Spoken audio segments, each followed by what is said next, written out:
যে কোনো শাস্ত্রগ্রন্থ যখন শুরু হয় প্রথমে মঙ্গলাচরণ হয়। মঙ্গলাচরণটা কি, এটা নিয়ে আমরা আজকে জানব। বলছে যে আশীর্বাদ নমস্কার বস্তু নির্দেশ ভেদতঃ মঙ্গলম ত্রিবিধম প্রোক্তা শাস্ত্রাদিনাম মুখাদিষু।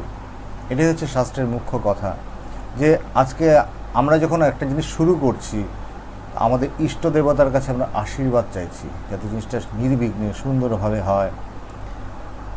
আমার শিষ্যদের কাছে যারা এটা পাঠ করবে, যারা এটা শুনবে, তাদের যাতে অভিলাষা পূর্ণ হয়। এবং নমস্কার মানে নিজের মধ্যে নিকৃষ্ট ভাব এবং ইষ্টের মধ্যে উৎকৃষ্ট ভাব স্থাপন করে এই যে হাত পা সংযোগ করে যে একটা ভাব, একটা প্রণত ভাব, এটাই হচ্ছে নমস্কার জানাচ্ছি বাক্যের মাধ্যমে। এছাড়াও হচ্ছে এই যে আমাদের আজকে যে আলোচনা হচ্ছে সেই আলোচনার মধ্যে যে কি আমাদের বিষয়বস্তুটি কী, এটা ব্রহ্ম, এটা ঈশ্বর, নির্গুণ ব্রহ্ম, সগুণ ব্রহ্ম কি, এই বস্তু নির্দেশ। উদ্দেশ্য কি?